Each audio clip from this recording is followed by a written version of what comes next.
Hi, everyone. I'll be your host, Kristen Selby Gonzalez, on the Miracle Plant Show. And boy, oh boy, am I so excited. We have an amazing show and a story to share with you today. Be ready to laugh, cry, and feel a renewed sense of hope. Today, we have Justin Benton, and I can't wait to share his journey with you today. Welcome, Justin. Thank you so much for being here. Well, thanks for having me, Kristen. And I just am so excited to get to share this journey. And I'm just beside myself because you're just the perfect person to totally get this story out there so people can hear, learn, like you said, laugh, cry, and get a renewed sense of hope in this planet. So thanks for having me. Absolutely. Well, let's just get started. Let's just jump right into it, right? So, tell us what life was like before you got the call. Well, we had the picket fence in the house, and successful career, and our second child was being born, and the dog, and the whole thing, right? Life was good. Kind of living a jet setter lifestyle and playing a lot of golf, and just really happy, and life was no complaints, and so we were just living our dream life, if you will, and just couldn't complain about anything. And then obviously something changed. Well, okay, so tell us, what is the diagnosis that basically forever changed your life? Well, we were noticing that our second child was, he was a happy, healthy kid. We were playing catch and teaching him words and all the normal stuff that you would do around the age of 3.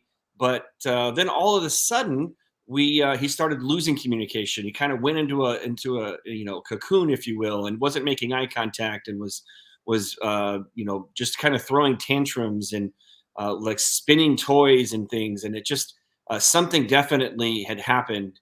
And us dads, we tend to kind of be in denial, or we just say, oh, it's just a phase. But my wife decided to get a diagnosis and go in and see if there was anything wrong. And so she went in, and then we got a phone call that really did forever change our lives. And he was diagnosed with severe autism. And so at the time, I didn't know what that was. I didn't know what that meant. I had, just real vague understanding. And, it was the biggest gut punch of my life and biggest curveball. From everything was great to all of a sudden our whole world stopped to try and figure out, how can we get our son back? How can we get him healthy again? Were you ever afraid you wouldn't get your son's health back? We definitely had our moments. When you see such a drastic regression from a healthy, happy, bouncy, talkative, playful child to just someone who's just basically sits in a corner in their own world, who doesn't make eye contact, who doesn't talk anymore, who doesn't want to play, just kind of does these repetitive motions. Yeah, I mean, we were terrified, but obviously I'm the only dad, and my wife was the only mom, and we were going to do everything we possibly could to figure out what happened. And but yeah, there were definitely scary nights and moments where we weren't sure what life looked like. We didn't know if he was going to be able to take care of himself. We didn't know if he was going to be happy, healthy. We didn't know if it was a life sentence. I mean, there was a lot of moments that we definitely were afraid. Was there anyone who helped you unlock your son's health? Fortunately, I was raised holistically and understood plant-based medicine, so I had a great background, and that was mostly because of my mom. And she actually also happened to be a school psychologist for over 25 years, working with children with special needs. So I definitely had the upbringing and resources just kind of built into my DNA. So she certainly was a huge factor in helping us get his nutrition and his diet cleaned up. And then I kept looking for solutions with other doctors and researchers. And I came across some research from a Dr. Raphael Meshulam, who was they call him the godfather of CBDA. And he did some research in the 70s that was showing how this miracle plant was helping children with severe epilepsy and seizures having incredible results. As I came across this research to try and find some type of health, I was able to look back decades of seeing that there was a plant out there helping people with their neurological ailments, and it was just incredible that there were people out there, mentors that were still alive. Dr. Raphael Mechoulam just turned 91, and Wow. so there's lots of research for us to go and start to figure out, is there hope with the miracle plant? Now, what did you do when you learned about the miracle plant, especially in the raw form? Well, again, because we had so many mentors, we actually were able to find some research from a Dr. William Courtney, and he was the one that actually showed proven research on juicing raw cannabis that helped with people that had late stage 4 and stage 5 cancer. And so that was like the light bulb went off, because again, remember, I was raised holistically. I had plant-based medicine, understanding. And then when I found out that he was using this miracle plant in the raw, holistic, whole plant form, it was like, that's it. I mean, that's the thing that hopefully will unlock the secret that we've been looking for. And it's crazy. No one else had really heard about it, I don't think, until you guys really started doing this. So that to me is just huge.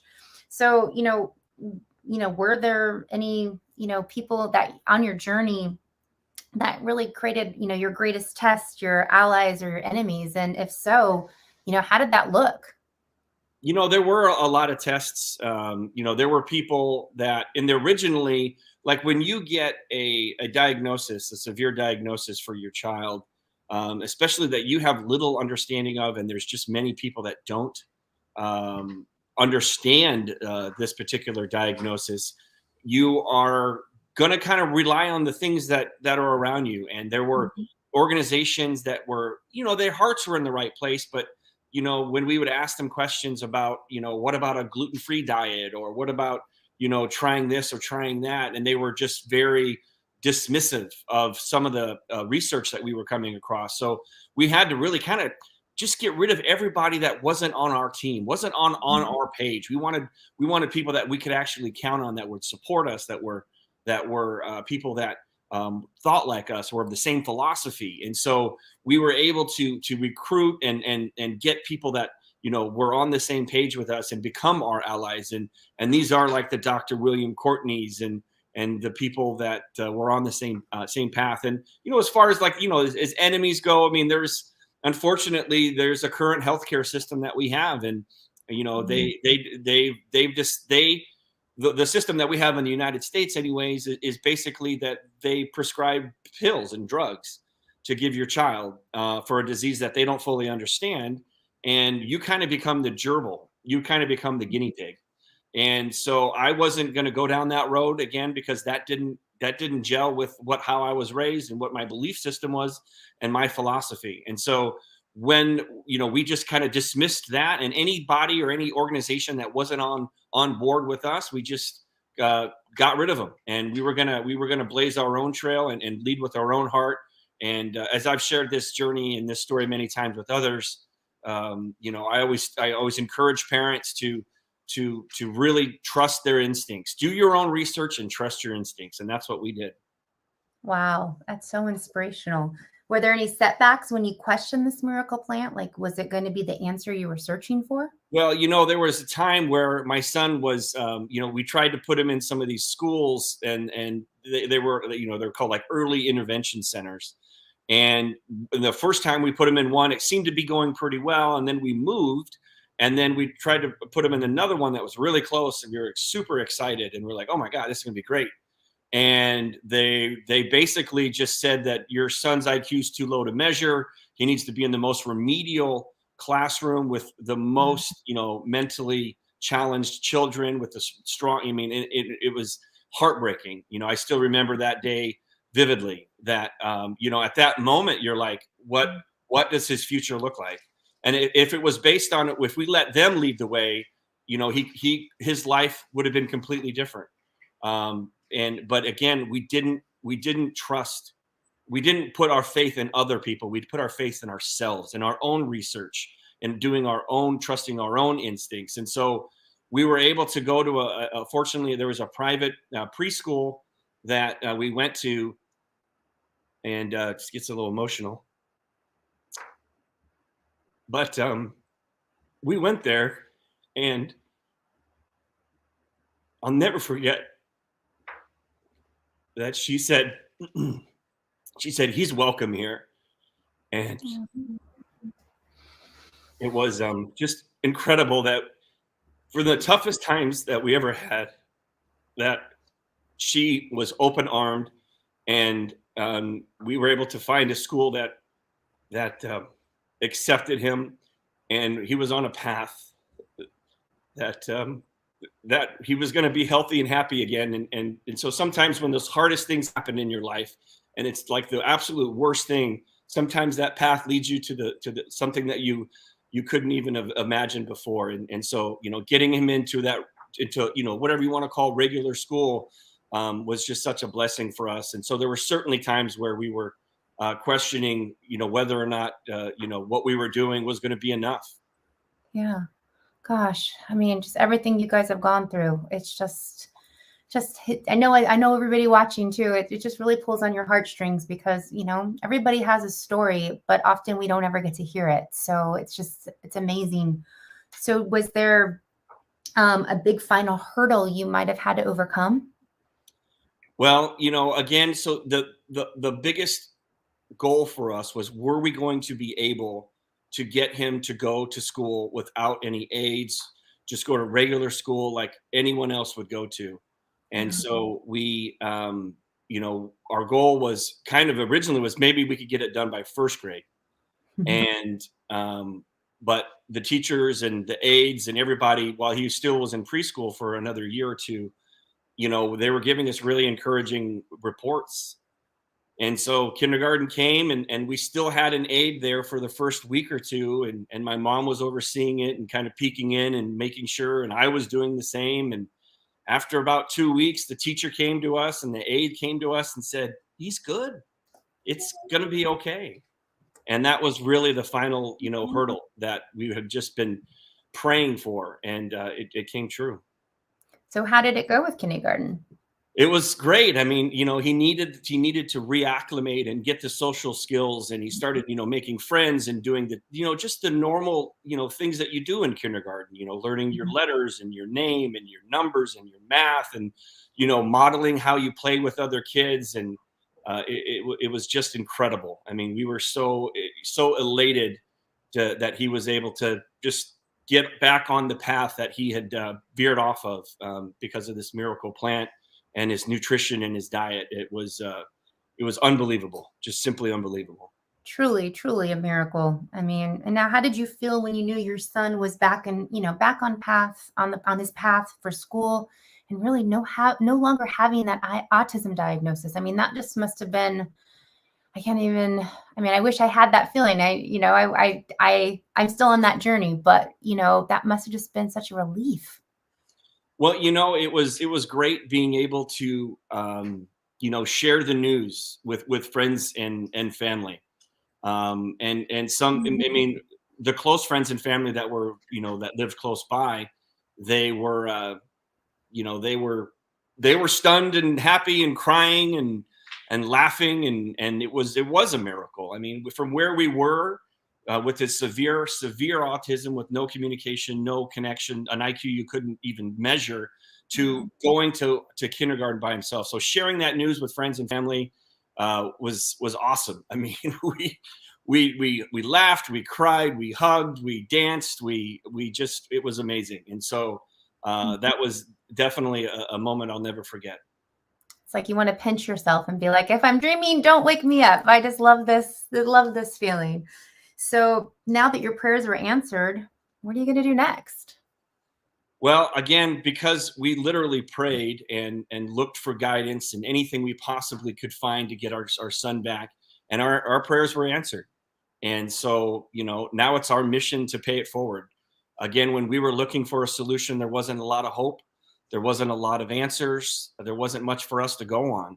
And now that we've unlocked this miracle plant in the raw form, we are going to pay it forward, and we're just going to continue. At the time I had other successful businesses that I was running, and I was good at it. And I noticed that there was such a huge gap, not only in the autism family community, but in so many other, autoimmune diseases like fibromyalgia and rheumatoid arthritis and neuropathy and all of these complex health ailments that doctors just don't have an answer for. And so when I started to see people you heard our story, and they would come to our little shop that we had, and it was just a simple, .org that we wanted to pay it forward, share the same story, share our journey, share the same products that worked for us. And, we were giving it away in the beginning to friends and family and anybody. And then at some point, when I saw how much it was helping people, I was like, you know what? I'm just going to stop everything I'm doing. And I sold off my business, and I stopped everything I did. And I said, I am prepared to go all in on this and educate the world about what I figured out, and help a billion people by 2025 is what we're after. And so we're just here to pay it forward, educate, give people this miracle that is right under their noses. This hemp plant has been growing in our country since the 1600s. Before this country was a country, the Spanish brought it over. And we've been using it for all kinds of things, whether it's sails or ropes or clothes. And who would have known that, just in the 1970s, when Dr. Raphael Mechoulam, the Yoda, if you will, found this plant in this CBD or CBDA, which is the raw form, could help children with epilepsy and have seizures reduced or go away. And now here we are seeing it with hundreds of thousands, if not millions of people's lives in the past 5 years. And so we're just here to pay it forward and educate and do everything we can, because this plant came to our rescue. Now, how can others learn, more about your journey or more about this miracle plant? So what we're going to do is, I made there's lots of ways, and obviously we really appreciate, everybody that, follows us or has heard about our journey and things like that. And we're open for questions, and you can reach out to me. But the simplest thing to do is just go to www.miracleplanteBook.org. And it's a real simple ebook on there that will tell you more and more about this miracle plant, and just answer some of your questions. And just go there. My contact information will be there as well. And if you want to learn more, just dive in. And you can always reach out to me as well. I'm easy to find. At themiracleplant.org is a website. But just go to www.miracleplanteBook.org and read about it more. And if you have more questions, you can find me through going that direction. Gosh, what an inspirational story. And for everyone watching and listening, it really is. It's a miracle. And you just really provided so many, including myself, with so much hope. Thank you so much, Justin, for being here today. Well, thank you so much, Kristen, for interviewing me, and for just all that you've done. I know that this is close and dear to your heart too, for what you've done as the Autism Hope Alliance president, and for your son and all the work that you do. So it's been great, getting to align with you and your mission, because our mission is basically the same thing. Heck, yours is called Autism Hope Alliance, and we're on a mission to heal the world. So thanks so much for having me, and I can't wait to continue to do great things in 2022. I love it. And what's the vision again? How many people? How many billions? Well, we're just going to shoot for 1 billion by 1 billion. Okay. We'll 1 go billion. 2 billion after that. Well, I just like to put that vision out there: 1 billion by 2025. And you know how I end every meeting. So at the count of 3, let's say heal the world, right? Because that's what this is all about. Ready? Absolutely. For all of you out there that are listening, whether it's live or whether it's on a recording, join in. On the count of 3, we say heal the world, because that means we're sending out the vibes and the energy. Those that are looking for a solution, that are looking for a light, that are looking for something to help their family, they're at the last, just shred of hope, that they hear this podcast or they find out about this plant, and that they can experience the same miracles that we did. So on the count of 3, let's say heal the world. 1, 2, 3. 3. Heal the world! Thanks, everybody. All right. Bye, you guys.